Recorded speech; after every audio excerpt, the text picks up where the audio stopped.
11.11 не за горами, и, наверное, самое разумное — это покупать девайсы максимально дорогие во время крупных распродаж, потому что дешевые вещи чаще всего можно купить на middle сейлах, это ежемесячных сейлах на Али, значительно дешевле. И под него я как раз сделал свой топ смартфонов до 30 тысяч рублей. Разумеется, на канале есть топ смартфонов до 15, 20, 25 и 35 тысяч рублей. Можете посмотреть. Многим эти девайсы понравились. Я принципиально не покупаю вещи, которые я считаю оверпрайснутыми, допустим, тот же Samsung, и про это не рассказываю, и у меня их в топах нет. То же самое логично, что до 30 тысяч яблоко не купишь. Поэтому что-то стандартное, что-то хорошее, по моему, опять же, субъективному мнению, сейчас я вам представлю. Как раз под любой крупный сейл пойдут, для того, чтобы оценить, насколько русский ритейл закушался. Всем привет, с вами Саня, вы на канале Пользы.нет, и сегодня представляю я вам очередной топ смартфонов до 30 тысяч рублей. Согласно исследованию компании Counterpoint Research, рынок мобильных устройств медленно восстанавливается после года пандемии. Причем, если в общем зачете лидирует Samsung за счет офлайн продаж, то в онлайн продажах пальма первенства принадлежит Xiaomi. Опять же, если всю корпорацию BBK не считать. Бренд Realme всего за год увеличила свои продажи в 6 раз, а там есть еще OnePlus, Oppo и много всего с IQ, OOZ, и все это BBK. Еще один интересный факт: каждый пятый смартфон, проданный в Российской Федерации, имеет поддержку 5G сетей, несмотря на практически полное отсутствие инфраструктуры в стране. Логично, обвес-то лучше, когда процессор новее. И это объясняется отнюдь не желанием россиян иметь запас на будущее. Все гораздо прозаичнее. Все последние смартфоны, включая даже средний ценовой диапазон, уже имеют на борту поддержку сетей 5-го поколения, а также более свежие процессоры, более быструю оперативку и внутреннюю память. Ведь наиболее удачное соотношение цены и качества установленных комплектующих как раз находится в среднем ценовом диапазоне. Обязательно добавлю временные метки, но я бы на вашем месте все-таки послушал этот мини-ликбез. Для примера по поводу диапазона. Топовый смартфон OnePlus 9 Pro, который у нас в магазине 60 тысяч, а на Али в районе 49 продается во время распродаж, имеет ограничение по времени при съемке в режиме 4К 60 FPS. А Realme GT Master Explorer Edition снимает в том же разрешении без ограничения и дикого нагрева, притом не намного хуже, а фото и лучше. И это при цене в 2 раза меньше. Так вот, я предлагаю вам посмотреть на смартфоны, которые имеют практически флагманские характеристики, более стабильные процессоры, за исключением некоторых фишек типа беспроводной зарядки или максимальной защиты от влаги. Но стоят они при этом совершенно вменяемых денег. Материалы не хуже, возможности не меньше. Большинство жителей могут позволить себе потратить 30 тысяч рублей на смартфон, тем более срок жизни и актуальности такого железа у данных смартов будет в районе 3 лет. И производители поддерживают такие смарты обновлением минимум пару лет, на которые их вам точно хватит. Плюс обновление безопасности 3-4 года. И вы не будете переплачивать за ненужные фишки и опции. Не все планируют со смартфонами плавать. На все смартфоны из моего топа есть отдельные полноценные обзоры и длинные прожарки на канале для стримов, где я в прямом эфире провожу тестирование производительности, мы делимся с подписчиками своим мнением, умозаключениями, там проверяется также автономность и другие тесты девайсов. Ценность самих роликов в первую очередь в том, что есть комментарии под этими роликами уже купивших данный девайс, поэтому смотрим в описании и читаем. Разумеется, ссылки на эти девайсы для покупки тоже будут. Так что мониторьте, закидывайте в корзинки, если вам что-то зашло. Обязательно набирайте море просто купонов, потому что взяли купон, это не обязательно заставляет вас купить данный девайс. А вот если вы решитесь, купон плюс промокод дает неплохую скидку на все, что угодно. Поэтому мы ждем 11.11. Все смартфоны из данного топа можно купить на распродаже дешевле 30 тысяч рублей и иногда даже и по 25, а некоторые еще дешевле. Все пруфы с ценами и актуальные промокоды есть в моем телеграм-канале по ссылке в описании к видео. Можете заглянуть и оценить примерно на ту же стоимость, может быть на процентов 10-15 дешевле. 11.11 можно будет их купить, но это будет еще не скоро. Полетели. На 10-м месте моего топа стоит смартфон Oppo Reno 6 5G, притом китайская версия. К плюсам данного смарта я отнесу отличный внешний вид с прямыми гранями, как сами знаете у кого. Очень быструю зарядку, довольно неплохо снимающие камеры с различными эффектами. Комплект здесь стандартный, непосредственно сам смарт, блок питания на 65 Вт, защитный силиконовый чехол, кабель Type-C, скрепка, защитная пленка на экране, бумажки. Кстати, все примеры видео, съемки, притом в большом количестве и ночью тоже, есть на каждый смартфон также в обзорах. Так что, если вам интересно, как что снимает, обязательно смотрим. Плюс на данные смарты я всегда записываю вход. Вы можете оценить как качество съемки, так и качество микрофонов. А мне это самое полезное, что может быть, потому что как раз за фото и видео возможности мы прям конкретно переплачиваем. Размеры у него вполне нормальные, вес 182 грамма, грани острые, на столе телефон стоит уверенно. Экран AMOLED, Full HD+, размер 6,43 12,43 дюйма, 1080 точек на 2400, частота экрана максимум 90 Гц, плотность пикселей 410 ppi, полноценный Always On дисплей на борту, мультитач на 10 касаний, разумеется, есть. Больше говорить про него не буду. В этой ценовой категории не бывает без мультитача в принципе смартфонов. Датчик отпечатка пальцев в экране работает хорошо, также есть разблокировка по лицу, процессор Dimensity 900, не последний, но неплохой. Графический процессор Mali G68MC4. Оболочка топовая ColorOS 11.3 на базе Android 11 пока. Уверен, что прилетит 12. Доступно на выбор 8 или 12 гигабайт оперативной памяти LPDDR4X, не последние. Внутренняя либо на 128, либо на 256, не особо быстрая, старенькая UFS 2.1. Wi-Fi 6 версии поддерживается, есть поддержка сетей 5-го поколения, бенды 7 и 20 есть, Bluetooth версии 5.2, аккумулятор на 4300 мАч заряжается полностью за 29 минут. Тротлинг-тест пройдет на отлично, ни сильных просадок, ни сброса яркости я не замечаю. По камерам основной модуль на 64 мегапикселя, ультраширик на 8 мегапикселей и макромодуль на 2 мегапикселя. Основная камера записывает видео максимум в 4К 30 FPS, стабилизация цифровая. Фронталка на 32 мегапикселя, снимать видео может максимум в 1080p 30 FPS. Есть интересная фишка съемка видео на фронтальную камеру с эффектом боке. Да, вспоминаем супер новую идею айфона, да? Кстати, почти на все яблочные продукты есть обзоры тоже на канале, но они более критичны, скажем так. Я довольно просто и в них нашел недостатки, плюс скоро будет много обзоров на их новинки из разряда 7-х Apple Watch и последних наушников. Все это дело тестирую, скоро выгружу. Так что смотрим. Ноут их меня не впечатлил, кстати. Минусы Oppo. Звук, несмотря на поддержку Dolby Atmos, моно. Нет поддержки карт памяти, нет мини-джека, нет ЭК-порта, нет DC-димминга, и это фейл. Виброотклик слабенький, нет NFC, это лютый фейл, как по мне. Притом для России, допустим, есть Reno 6 глобалочка. Он по-другому выглядит, он выглядит как прошка, у него не прямые грани. Конечно же, NFC там есть. Беспроводной зарядки нет, пиковая яркость экрана по мне маловато, в тяжелых играх смарт себя ведет нестабильно. И самый главный минус, если вы его купите, перепродать вы его не сможете даже с потерей 30%, что пытаюсь сделать я, и у меня это дело уже не получается с момента обзора. То есть я свой Oppo Reno 6 на 30% дешевле, чем я покупал, продать не могу, де-факто. Резюмирую, отличный дизайн, прилично работающие камеры, и далеко не всем людям нужен NFC, если брать китайскую версию. И да, в тяжелые игры далеко не все любят залипать. Как говорила одна моя знакомая, мне нужен белый комп, и не задавай мне вопросы. Какая там должна быть видеокарта, он должен быть белый. Так что хорошо, когда у вас есть выбор. Девайс выглядит просто бомбезно, и поэтому он на 10-м месте, и плохого я ничего о нем не скажу, потому что операционка у него топовая. На 9-е место я поставил Realme GT Neo Flash Edition. За 27 тысяч рублей версия с 12 гигабайтами оперативы и 256 гигабайт будет встроенной памяти. Вы получаете супер тонкий, быстрый и легкий смарт с необычным дизайном задней крышки, достойную стабилизацию при видеосъемке, полноценный Always On дисплей, Super AMOLED дисплей с частотой обновления, внимания, 120 Гц. Сканер отпечатков пальцев в дисплее, распознавание по лицу работает безупречно, стереодинамики на борту, 4D вибрация в поддерживаемых играх впечатляет, хороший набор поддерживаемых аудиокодеков, рабочий NFC, двухдиапазонный Wi-Fi, двухдиапазонный GPS, ловит спутники, как всегда у Realme, на твердую пятерку с плюсом, есть режим GT для игр, комплект стандартный для Realme Smart с нанесенной защитной пленкой, кабель для зарядки USB Type-C, блок питания на 65 Вт, чехол приличного качества, скрепкая инструкция. Рама у смарта пластиковая, что неудивительно. Выглядит стильненько и как минимум необычно. Вес у смартфона 181 грамм, размеры вполне компактные, мини-джек не стали выпиливать, за это отдельное спасибо. На борту мини-джек, ура! Экран размером 6,43 дюйма имеет частоту отклика сенсорного слоя, наш любимый тач в 360 Гц и поддержку 100% охвата DCI-P3. Отпечаток пальца в экране считывается без задержек, распознавание лица работает без замечаний, но в очках смарт вас не узнает. Проц довольно свежий, Mediatek Dimensity 1200, скажем так, это последний медиатековский процессор. Выполнен он по 6-нанометровому техпроцессу. Доступно на выбор 6,8 гигабайт оперативной памяти и 128 или 256 встроенной типа UFS 3.1, самая последняя, самая быстренькая. Есть поддержка 5G сетей Wi-Fi 6,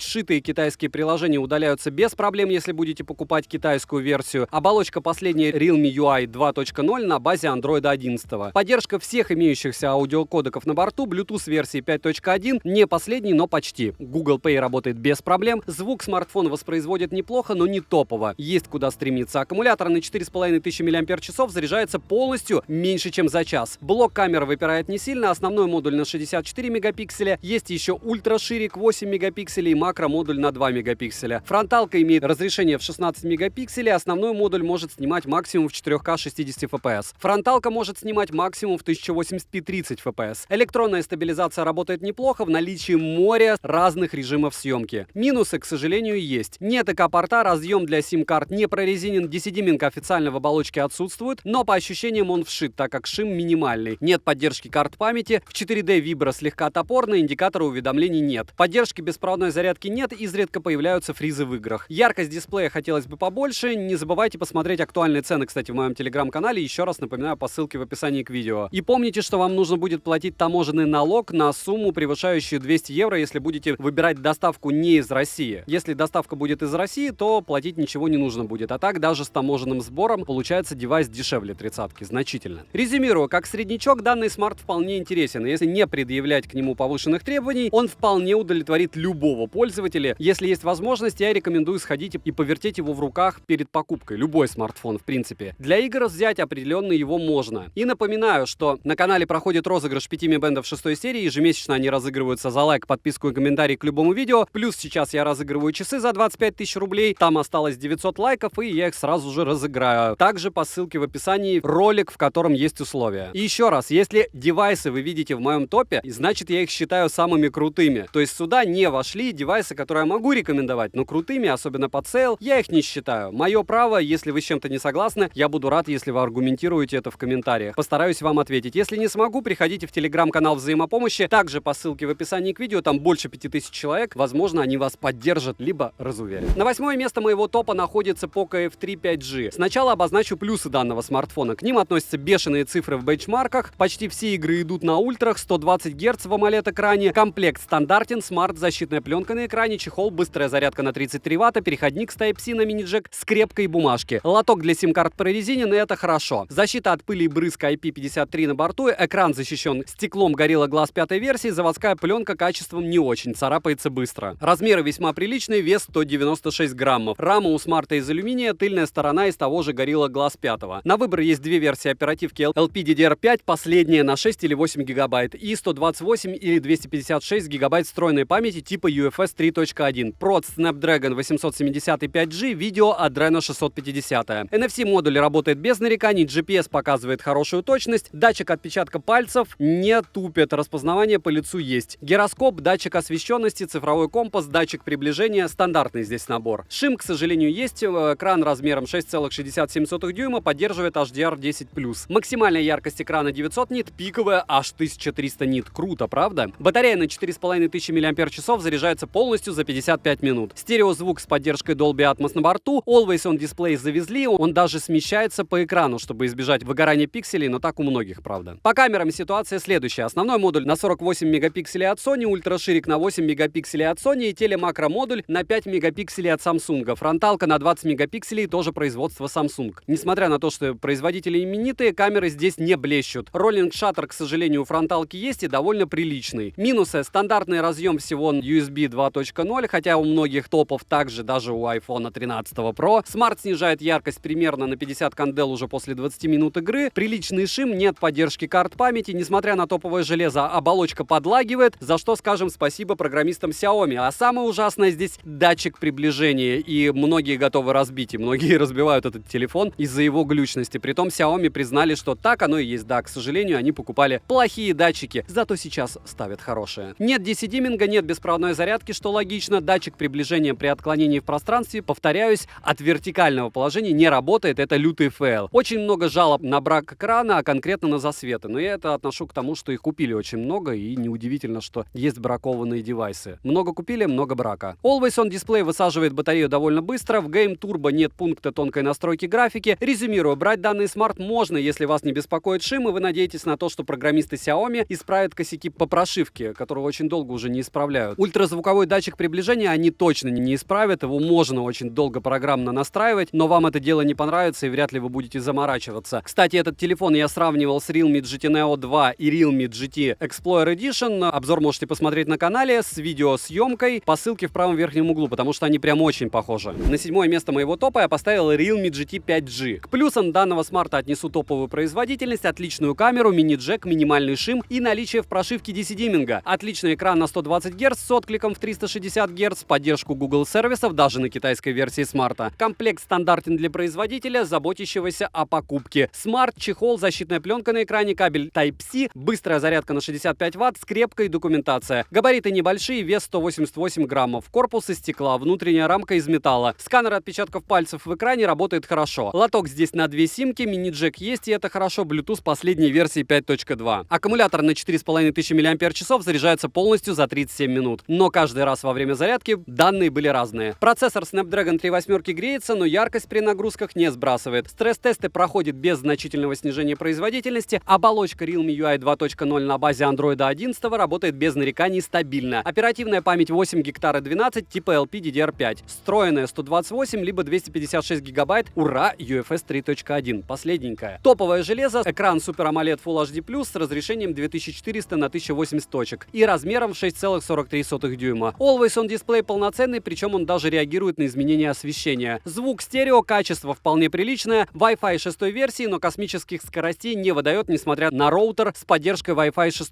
и гигабитный интернет. Кстати, есть фишка ускорения интернета за счет одновременного использования Wi-Fi и сотовой сети. Виброотклик хороший, его можно настраивать. GPS работает, как всегда, у Realme хорошо. NFC работает даже на китайской версии смартфона. Оплата проходит без проблем. По камерам расклад следующий. Основной модуль на 64 мегапикселя от Sony. Снимать может максимум в 4К 60 FPS. Также есть ультраширик на 8 мегапикселей и макромодуль на 2 мегапикселя. Фронталка на 16 мегапикселей снимает видео максимум в 1080p и 30 FPS. Качество съемки достойное, учитывая цену аппарата. Ночная съемка лучше, чем у Realme GT Neo. Из стабилизации доступна только цифровая. Есть в оболочке куча прикольных штук, типа клонирования системы, плавающего окна, изменяемого отображения сканера отпечатков пальцев и ряда других. Опять же, это всех Realme касается. Минусы: нет поддержки карт памяти, защиты от влаги нет никакой, нет беспроводной зарядки. Автономность не поражает, а даже расстраивает. В играх присутствуют микролаги. В 120 Гц в играх не разлочить, все игры залочены под 60, чтобы разлочить, нужно люто шаманить. Инфракрасного порта нет, индикатора уведомлений нет, поддержки беспроводной зарядки, повторяюсь, нет, а это прям для флагмана такой фейл. Цены, как и полноценные обзоры, вы сможете посмотреть по ссылке в описании к видео. Актуальные цены и мои именные промики, еще раз повторяюсь, можно посмотреть в телеге. Почему я про это сейчас напоминаю? Потому что GT-шка очень часто продается и по 37, и по 32 тысячи, а бывает и по 28 с промиками, поэтому за ней стоит следить. Это такой востребованный девайс. Он вроде бы топ, но не совсем. Резюмирую, смарт-огонь. На данный момент из телефонов на Snap 3 восьмерках это самый сбалансированный по производительности и стабильности смартфон. Самый главный минус почти всех смартфонов Realme — все они похожи, как однояйцевые близнецы. Но может быть в этом и кроется секрет их стабильности. Шестое место моего топа занимает Xiaomi Mi 11 Lite 4G. К плюсами данного аппарата являются, как по мне, отличный виброотклик, громкие стереодинамики, AMOLED-экран с частотой в 90 Гц, поддержкой 10-битной глубины цвета, довольно быстрый формат встроенной памяти UFS 2.2, хотя не супер топовая, стоковая камера поддерживает съемку в несжатом формате RAW, как у флагманов, и минимально выступает из корпуса. Сенсор отпечатков пальцев кнопки питания удобен и быстро работает. Задняя крышка стеклянная, габариты минимальные, толщина смарта меньше 7 мм и вес всего 156 граммов. Есть поддержка карт памяти, что немаловажно. Процессор работает стабильно, автономность хорошая, комплект стандартный. Смарт с защищенной пленкой, силиконовый чехол, кабель для зарядки Type-C, быстрая зарядка на 33 Вт, переходник с Type-C на мини-джек, скрепка и макулатура. Прот Snapdragon 732G. Экран с поддержкой Always On Display, частоту обновления видите на экране. Оперативная память 6,8 гигабайт формата LPDDR4X и встроенная память 64 или 128 гигабайт типа UFS 2.2. Да-да, в зависимости от объема встроенной памяти меняется ее тип. Если маленький на 64 гектара, UFS будет 2.1. Bluetooth версии 5.1, Wi-Fi версии 5, защитное стекло Gorilla Glass 5 версии. Рамка, кстати, пластиковая. Аккумулятор на 4250 мАч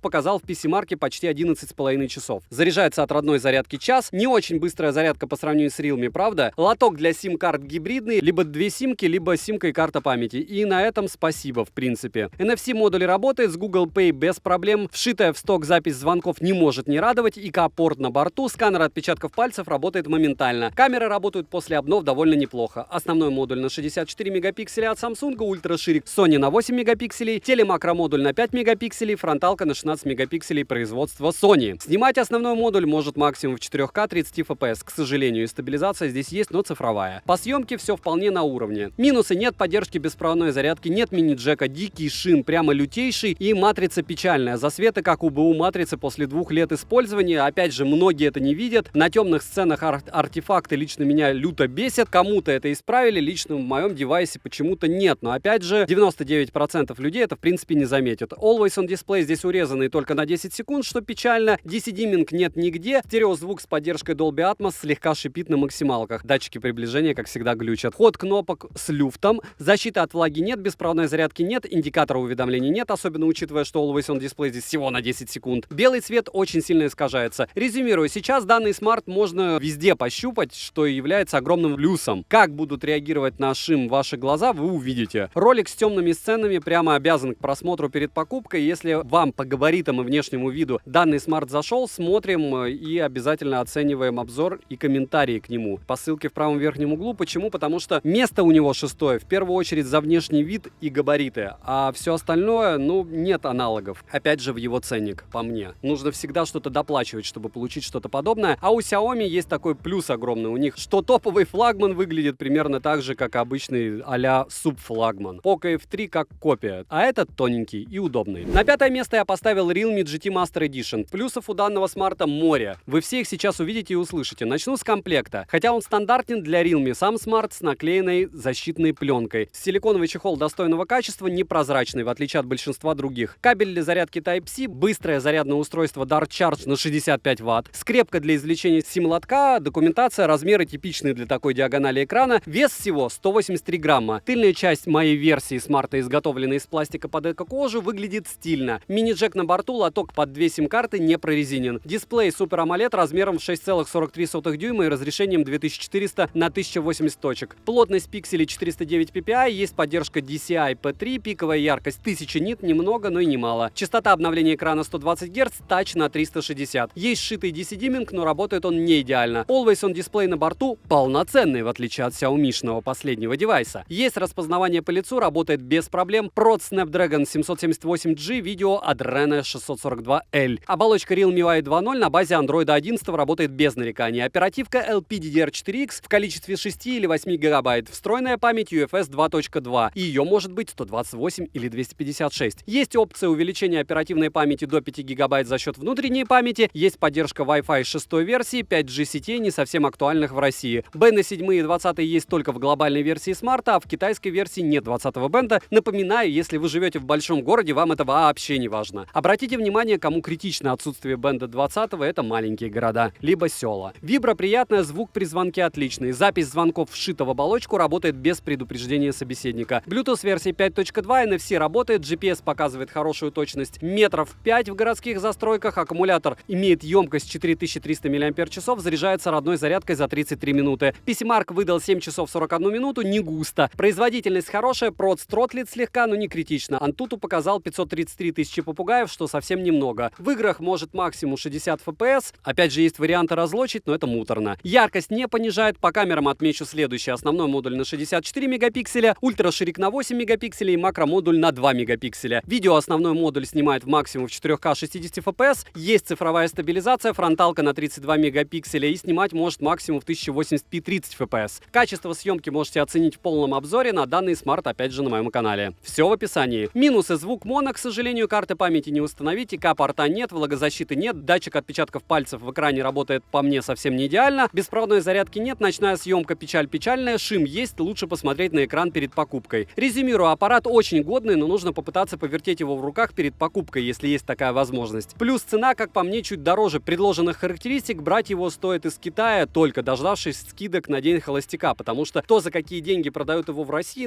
это лютый оверпрайс, а то, за сколько его можно покупать на сейлах, это прямо норма, и его можно было бы, в принципе, запихивать даже в топ до 20 тысяч рублей, но в фулловой комплектации я бы его прямо взял, если вам нравится его внешний вид. Особенный он, в хорошем смысле. 4-е место моего топа занимает OnePlus Nord 2 5G. Плюсы у данного смарта такие: камера на 50 мегапикселей с оптической стабилизацией, хороший процессор MediaTek Dimensity 1200, адекватная стоимость и отличная оболочка. Комплект приличный, смарт с защитной пленкой, быстрая зарядка на 65 Вт, кабель Type-C, силиконовый чехол, скрепка и инструкция. Габариты вполне компактные, вес всего 189 граммов. Звук в смартфоне стерео, и это хорошо. Есть знаменитый в определенных кругах ползунок переключения режимов оповещения, это супер, не будем говорить, откуда они его взяли. В бюджетных смартах OnePlus такой ползунок не ставится. Лоток для сим-карт прорезинен, значит минимальная защита от влаги есть, хоть она и не заявлена производителем. Пожалели они сертификацию оплатить. Экран AMOLED размером в 6,43 дюйма имеет разрешение 2400 на 1080 точек и частоту обновления в скромные 90 Гц. Зато они работают. работают. Сенсорный слой всего в 180 Гц, шим есть, но он минимален, автояркость отрабатывает хорошо. Изменений в цвете при отклонении экрана по горизонтали лично я не видел. Поддержка полного цветового пространства DCI-P3 на борту, Always On Display поддерживается, полноценный и настраиваемый. Отпечаток пальцев в экране работает без проблем, распознавание по лицу работает, оболочка OxygenOS 11.3 на базе Android 11. Работает максимально плавно, без нареканий. В аппараты для Азии, кстати, вместо OxygenOS устанавливают, к сожалению, ColorOS. Не советую брать их и перепрошивать, потому что встанет, работать будет, но это будет не то. Встроенная память формата UFS 3.1, оперативная память LPDDR4X, не последняя, но главное внутренняя последняя. Доступно 8 и 12 гигабайт оперативной памяти и 128 или 256 встроенной. Есть поддержка сетей 5G, Wi-Fi 6, Bluetooth версии 5.2, топчик, оплата Google Pay с помощью модуля NFC работает без проблем. GPS-модуль показал точность 2 метра, но только через 2 минуты. Это вам не Realme с его 1 метром точности почти мгновенно. Аккумулятор на 4500 мАч заряжается в среднем 30-37 минут. Батарею, согласно PC-Mark, держит он 8 часов 38 минут. Кстати, все эти данные по PC-Mark у меня единообразны. Всегда на смартах максимальную яркость ставлю и полностью выставляю максимальную частоту принудительную обновления экрана. Так что можете сравнивать. В принципе, не рекордные показатели у OnePlus, но неплохие. В играх смарт яркость не сбрасывает, что огромный плюс. Вспоминаем Poco. При нагрузках нет ротлет и, кстати, также вспоминаем iPhone 13 Pro. Производительности достаточно. По камерам ситуация следующая. Основной модуль от Sony на 50 мегапикселей, с оптической стабилизацией, как я уже говорил. Сверхширик на 8 мегапикселей с цифровой стабилизацией, черно-белый модуль на 2 мегапикселя. Кому он нужен? Съемка на основную камеру возможно максимум в 4К 30 FPS. Фронтальная камера на 32 мегапикселя может снимать только в 1080p 30 FPS. Минусы. Фронтальная камера снимает не очень хорошо, нет беспроводной зарядки, нет поддержки карт памяти, нет мини-джека и переходника под него тоже не положили. DC-диминг не завезли, что жалко. Нет защиты от влаги, ИК-порта тоже нет. Резюмирую, любителям стабильной безглючной оболочки могу рекомендовать смело. Если вам не критично отсутствие того, что я перечислил в минусах, лучше, как по мне, оболочка и допиленный софт делают свое дело. BBK, спасибо тебе за OnePlus, прямо шикарные аппараты. Тройка лидеров начинается с нового смарта Realme GT Neo 2 5G. К плюсам данного смарта отнесу просто умопомрачительный тач на 600 Гц, топовую стабильность, отличный проц, рабочий NFC, несмотря на китайскую версию аппарата, глобалки, кстати, тоже начали уже продавать. Комплект стандарт для Realme и мега шикарный по сравнению с Apple, Samsung и, к сожалению, даже с Huawei с недавнего времени. Я про комплектацию к Huawei P50 Pro можете обзор посмотреть на канале, очень давно уже был, но они меня разочаровали. Комплектом точно. В комплекте сам смартфон с наклеенной заводской защитной пленкой, вполне неплохой чехол, кабель для зарядки Type-C, быстрая зарядка на 65 Вт, скрепка и документация. Габариты смарта скромные. Вес 204 грамма, звук тут стерео с поддержкой Dolby Atmos. Лоток для сим-карт прорезинен, это хорошо. Дисплей на 6,62 дюйма, AMOLED Full HD+, 2400 на 1080 точек. Плотность пикселей 397 ppi. Пиковая яркость 1300 нит, очень неплохо. Частота обновления экрана в 120 Гц. Есть активация DC-диминга в настройках, очень хорошо. Хорошо, когда производитель заботится о людях, чувствительных к шуму AMOLED экранов. Автояркость работает без нареканий, Always On Display полноценный. Сенсор отпечатков пальцев в экране работает быстро. Разблокировка по лицу тоже. На борту процессор Snapdragon 870 5G, видео Adreno 650, почти топ. Оболочка Realme UI 2.0 на базе Android 11. Пока обещают обновить до Realme UI 3.0 в декабре, так что посмотрим. Оперативка LPDDR4X не самая топовая, объем может быть 6, 8 или 12 гигабайт. Встроенной памяти 128 или 256 гигабайт, UFS 3.1. Отлично. Поддержка Wi-Fi 6 на борту, Bluetooth версии последней 5.2. Разные программы показывают разные, но в рекламе и в разборке я видел 5.2. Вибро настраиваемая не топорная, Google Pay работает даже в китайской версии. GPS двухдиапазонный, точность показывает приличную до 3 метров, но непривычную для Realme. Обычно 1 метр у них. Аккумулятор на 5000 мАч заряжается от родной зарядки всего за 34 минуты. Космический результат. Тротлинг-тест Smart проходит без снижения производительности, что очень приятно. Для игр подойдет отлично, в играх не лагает, яркость не понижает. По камерам основной модуль на 64 мегапикселя, ультраширик на 8 мегапикселей, макромодуль на 4 мегапикселя. Видео пишет максимум в 4К 60 FPS. Фронталка на 16 мегапикселей может записывать видео максимум в 1080p 30 FPS. По качеству съемки все не совсем хорошо лично для меня. Недостатки следующие. Камера не меняется с модели Realme 6 Pro, сенсоры те же, нет бенда 20 среди поддерживаемых частот. Может кому-то критично, хотя многие пишут, что даже в китайской версии это есть, но во всяком случае есть уже глобалка, поэтому неважно, в глобалке есть все. Нет поддержки карт памяти, нет беспроводной зарядки, нет мини-джека, нет ИК-порта. Камеры по съемке на данный момент не блещут однозначно и не верю, что будут блистать. Цена гуляет, актуальные цены и мои именные промики, напоминаю, смотрим в телеге. Резюмирую, отличный, можно можно сказать, игровой смартфон, стабильный в работе и отлично показывающий себя в играх. Камеры слабоваты за его стоимость, но не откровенный шлак, это точно. Если бы камеры были чуть-чуть получше, он однозначно был бы на первом месте. И второе место моего топа, несмотря на нелюбовь к MIUI, Xiaomi 11 Lite 5G NE. Плюсы данного аппарата — это является минимальный вес всего 158 граммов. Представляете? 158 граммов. Космос. Очень тонкий корпус всего в 7 мм. Экран с частотой обновления в 90 Гц, поддержка сетей 5G пока у нас не актуальна, к сожалению, если вы на Дворцовой не живете или на Красной площади. Комплект стандартен, смартфон, силиконовый чехол на первое время, блок питания на 33 Вт, кабель Type-C, переходник для наушников с Type-C на мини-джек, скрепка и бумажки. Защитную пленку на этот раз китайцы зажали. Размеры компактные, вес, как я сказал, минимальный среди всех смартфонов с поддержкой 5G. Звук стерео, что радует. Качество звука хорошее, лоток для сим-карт гибридный, спасибо и на этом. Экран AMOLED размером 6,55 дюйма, 2400 на 1080 точек с поддержкой HDR10+. Защитное стекло Corning Gorilla Glass 5, плотность пикселей 402 ppi. Пиковая яркость 800 нит, не топ, но вполне неплохо. Тач у экрана 240 Гц можно считать игровым. Always on Display полноценный, настраиваемый. Двойным тапом смартфон можно разбудить, что удобно. Сканер отпечатка пальцев кнопки питания работает отлично. Распознавание лица тоже работает без нареканий. Processor Snapdragon 778G, видео Adreno 642L. Оболочка MIUI 12.5 на базе Android 11.